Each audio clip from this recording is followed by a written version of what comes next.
To Bari Science Lab. Today our topic is centripetal acceleration. It's okay. You're gonna be taller soon. How did you guys notice?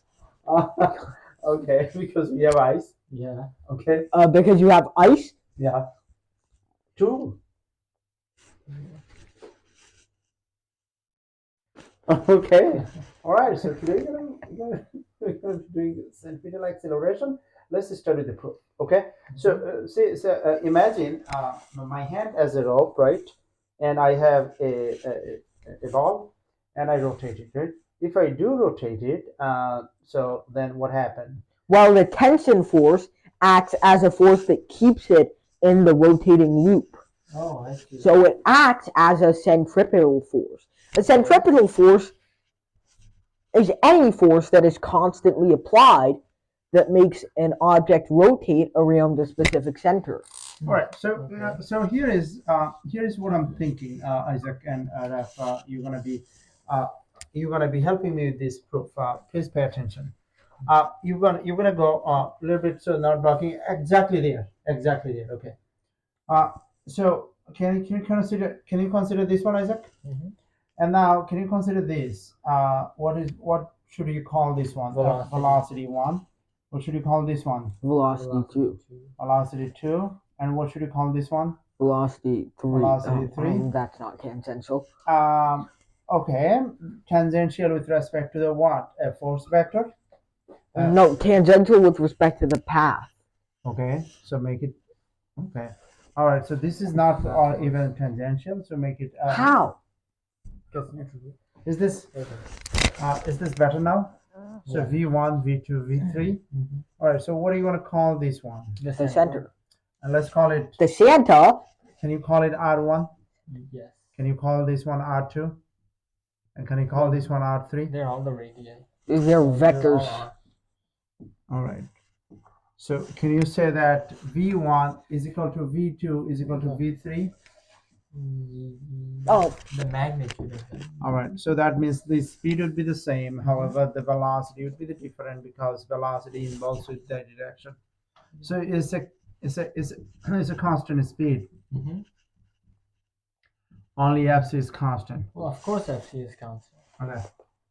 All right. But universe is FC not constant. Then you wouldn't have circular motion. All right. Let's get the business done. Okay. So we have this idea. No. Okay. All right. So Consider the Earth if you are rotating looking around this the sun. way, you are looking this way. You're not facing the camera. Okay. Consider the Earth rotating around. No. Okay. All right. So now, can you consider this one? I'm gonna bing this one, and I'm gonna draw this guy right here, and I'm gonna call this one velocity V1. Can you draw this one now? What is this? Velocity V1, and I'm gonna call this one V2, and then I'm gonna call this one V3, and I'm gonna call this one acceleration 1, acceleration 2, acceleration 3. Hold on. Why are you doing this? That is. Okay. So now from here, you are not okay with this? That's fine. Okay. So now here, what I can do is distance is equal to what? Rate times time. VIT. Rate times time. Yeah. Bro Yeah. thinks he's still solving the AMC 8 problems. So T is equal to what? D over? VI. Is that right? Carl paints a wall at what 5 volts per second. What is D? D is R theta. 2 pi r. Or 2 pi r. Okay. 2 pi r, right? And then is it 2 pi r or 1 over 4 2 pi r? What? Because it's 90 degrees. Oh yeah, we're only doing a 90-degree turn. Yeah. Yes. So 1 over 4 2 pi r. Divide by The velocity. velocity. So then what do you get? T is 1/2 2 pi pi r r. v. Pi r over v. 1/2 Pi r over v. pi r over The v. velocity. All right. What can I do with this one? D is equal to not really. What can I do? Wait. I think, what are we deriving here? We are yes, v squared over r. Okay. So, I mean... Here, let me help. You! Okay, so No, you can do your own way, but let me finish this one first. Okay, so what I can do What over is he here doing? is 1 over 4 of v is equal to 2 pi v, right? Mhm. Divide by t divided by divide by a. by a. Yeah. Yeah. Okay, sure. So the t is equal to what? That's t. T is equal to oh, and he's gonna set these two equal. yes. T is equal to what? Doesn't take a genius. Yeah. 1 over 2 1/2 pi pi r over v over a.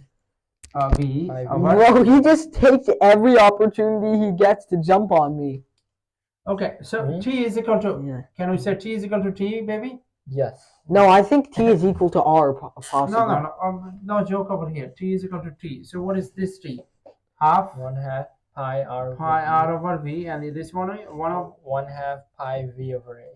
pi V over over v a. over a. So we can cancel. Half pi So r over v is equal to v over a. a. So a is equal to v squared over r. Mhm. So Isaac, can you please explain this? And then I'm gonna explain this. Go. Okay, so Use the different color He to explain understands this. it to begin with. Oh, it's for video. you Okay. suck. Go all the way down. Yeah. Okay, if you're gonna make fun of me the whole time, you're gonna get your front two teeth knocked out as soon as Dad goes to sleep. Okay, go for it. Okay, so Raf, you have an opportunity to describe. If you keep insulting me, I'm not gonna wait till Dad falls asleep. You have to use a different color. Okay. All right. No. Okay, can you say what are you doing first? Okay, look at me. Alright, so we're trying to explain this derivation of the centripetal force right here. So first of all, what kind of marker am I using? I don't even know that. No, I'm just kidding. Okay, so for the circular motion to occur, first, of course, there has to be a centripetal force towards the center of our orbit. And that means that by extension, there's going to be a centripetal acceleration acting in the same direction, which means that we already know, since this velocity is tangential, and we know that the tangent to a circle is always perpendicular to the radius at that point on the circle's circumference, then we have that this angle between, and I'll draw a new diagram actually. Raf, can you bring your phone? Oh, that's this one. Should I take it off? No, can you bring Isaac? Mom's Isaac, where is phone. your phone? I don't know. Could be in Isaac's room. Go check it. No, it's not in my room. It's in the living room somewhere. It's in the living room. Okay, so we have the velocity over here, and we have the centripetal acceleration right over here, which means these two are perpendicular to one another. Which two are perpendicular to one another? Velocity and centripetal acceleration. That's right. So what do we even have here? Well, first of all, since there's a 90-degree turn between this point and this point, we have 1/4 of 2 pi, which is pi over 2, times r, which is, of course, the radius of the circle, divided by v. So that makes enough sense, right? And meanwhile, what is going on over here? Well, we're essentially trying to use an I analogy. don't see it. It's fine. We're essentially trying to use an analogy in the sense that the same way r is to v, Don't block, baby. Go all the way over here. Go to NYU. v is to a, which means this is not necessarily accurate, obviously.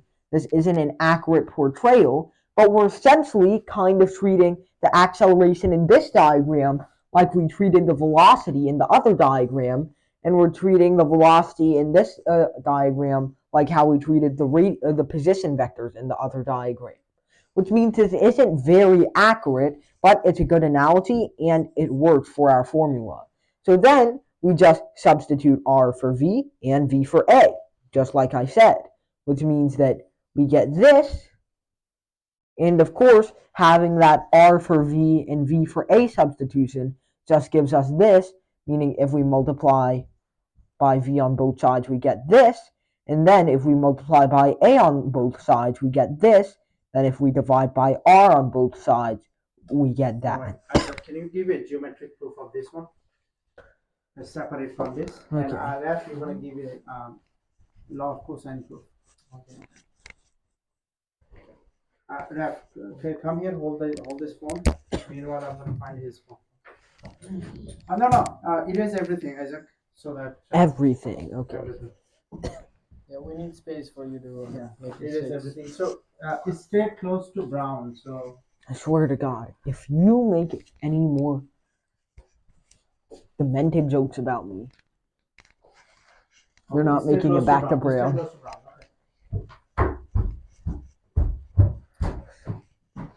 Okay, great. So, what's going on here? I'm not sure you know. I am going to disassemble you! Oh my God, you should have been the one searching for the phone while Dad records. Okay, so anyway, here's what we have. In some very small amount of time, a differential amount of time, dt. Why are you holding your nose to stop yourself from laughing? You suck, man! Okay, so then we have R1 and R2, and of course, the difference R2 minus R1 is some differential vector dr right over here. And this very small angle over here is, of course, d theta. Now, here's what's going on. What we can do, essentially, well, first of all, what's actually going on? I don't know. So, we have that this R1 is perpendicular to V1, and this R2 is perpendicular to V2, implying that the vectors V1 and V2 have that same differential angle between themselves. Do you know why they're perpendicular? Yeah.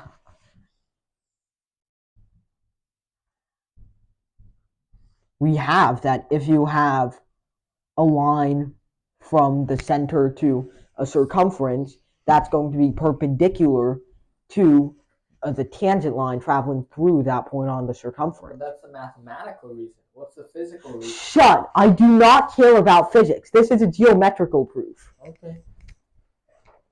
Okay, so anyway. How is it going? Not good. Okay.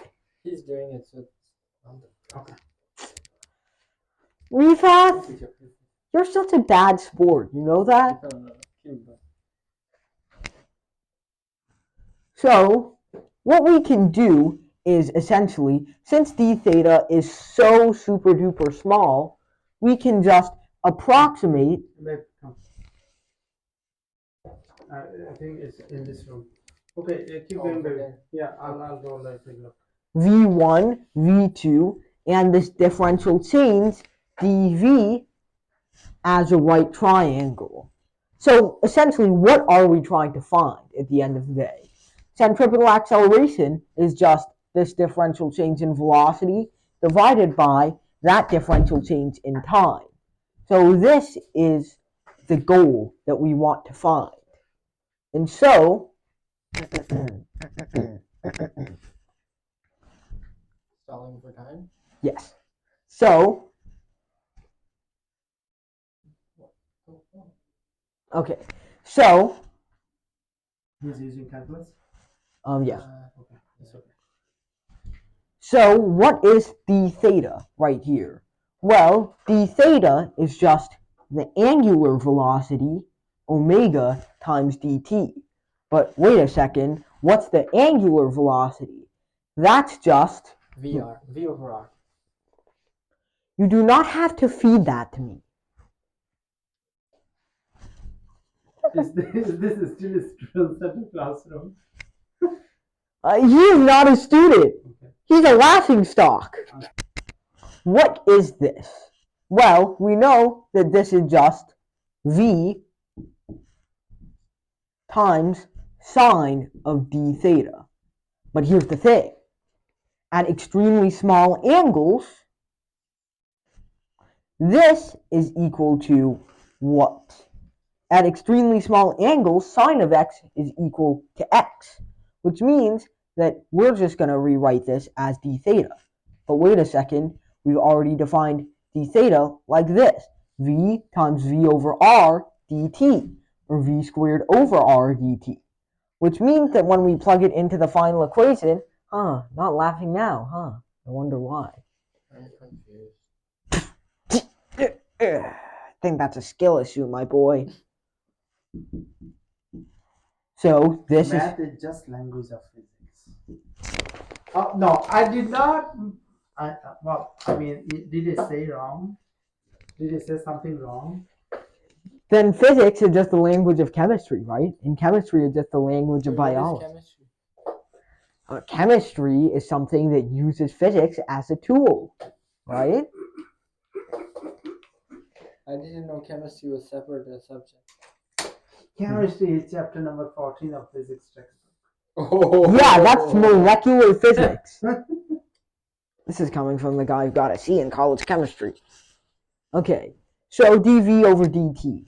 We know dv is v squared over r dt over dt. Should I redo it now that I have a clear idea of what I'm doing? Okay. Very good. What's going to happen? Well, let's say at some certain time. Do you do that using calculus? Or you have No, it's not calculus at all, actually.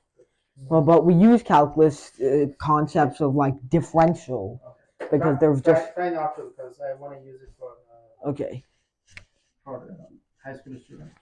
So imagine an extremely small amount of time passing between T1, where it has velocity V1, and position vector R1, and T2, which is right over here with position vector R2 and V2. So we're going to call T2 minus T1 delta T. We're going to call V2 minus V1 delta V. And we're going to call R2 minus R1, these two are vectors, by the way, delta R. So here's the thing. As delta R or delta V, or in general, as delta T approaches 0, these little steps become a more accurate measurement of the centripetal acceleration. In other words, as delta T approaches 0, the centripetal acceleration can be measured as delta V over delta T. All right, so let's figure out what this is. So, firstly, what is V2 minus V1? Well, what we'll figure out is, first of all, if you have a point on a circle's circumference and you draw the tangent line to the circle through that point, they will actually be perpendicular. You can prove this a number of ways, but my favorite is Thales' theorem. So, Thales theorem. Okay. Oh, right. So that's similar triangle. Kind of, yeah. Right triangle. I'm going to find you. So,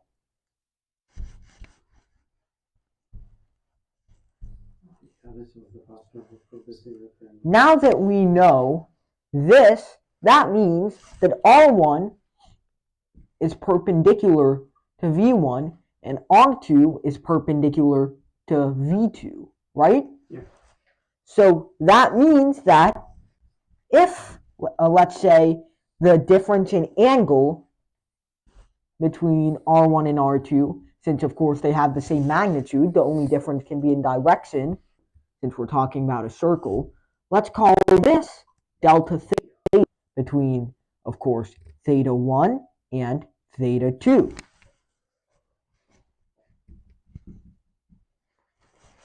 So,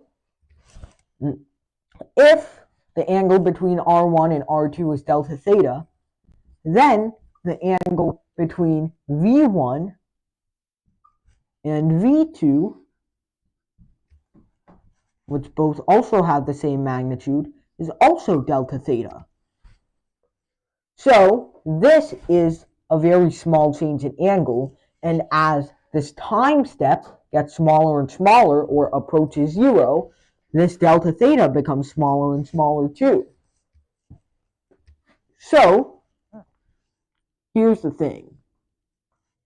If you have delta theta right here, and this triangle, as delta theta becomes smaller, this line right here is going to become closer and closer to being perpendicular with V1. I mean, look at it this way. This is when you have a 90-degree angle. Then the line between them isn't perpendicular at all, right? But let's say now we have a 45-degree angle. Now it's a little bit better. And then let's say we have like a 22.5-degree angle, starting to look pretty perpendicular. Then let's say you have this angle right here, starting to look really perpendicular now. And if they're super close together, it basically looks perfect. So as delta theta becomes smaller, this more and more approaches the shape of a right triangle. In other words, this side rapidly approaches having the magnitude of V sine delta theta, because delta theta is this angle right here, and V is the magnitude of both of the other sides of this isosceles triangle. I mean, it also makes sense too when you think about it. We've got an isosceles triangle right here, which means one of these is alpha, the other one of these is alpha, and this small angle right here is beta. And logically, 2 alpha plus beta is equal to 180, because there are 180 degrees in a triangle, which means that if B gets smaller, well, what's alpha? Alpha is equal to 90 minus beta over 2, which means if beta gets smaller, alpha gets closer and closer to 90. You see how that works? So we get that this right over here approaches being a right triangle, and thus we can say that the magnitude of this is approximately V sine delta theta.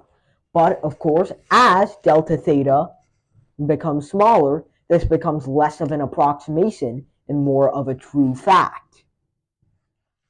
So then, the other approximation that we can make is for extremely small angles, you'll find...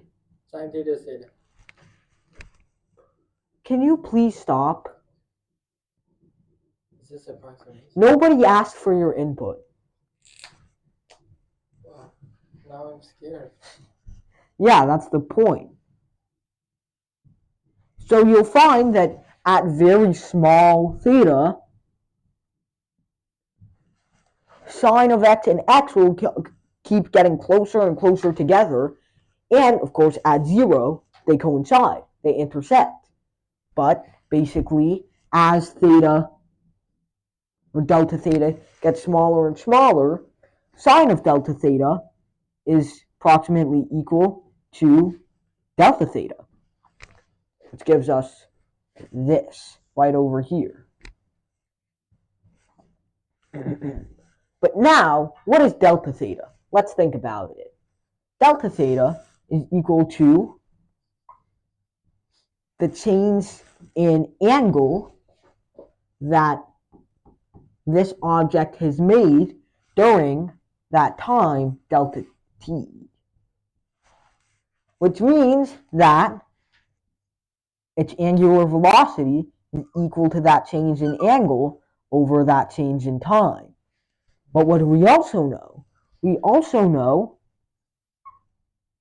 just by definition, that the angular velocity is equal to regular velocity divided by radius, which means that what I can do is very simple but very nice.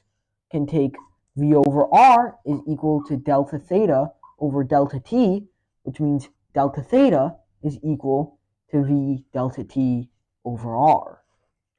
So that means that I can plug that right back into here, which gives us that change in velocity, delta V, the magnitude of that change in velocity is equal to V times V delta t over R, or V squared delta t over R. And so now, when we're looking for the magnitude of the centripetal acceleration, that's equal to the magnitude of the change in velocity divided by the magnitude of the change in time. And of course, this is just the average acceleration over the interval t1 to t2. But as t1 to t2 gets shorter and shorter, the average gradually gets closer and closer to the actual value at every point. And so that means that we can plug in this, and I mean delta t. T is not a vector, so I shouldn't be putting magnitude signs around it. We get v squared delta t over r over delta t, which is equal to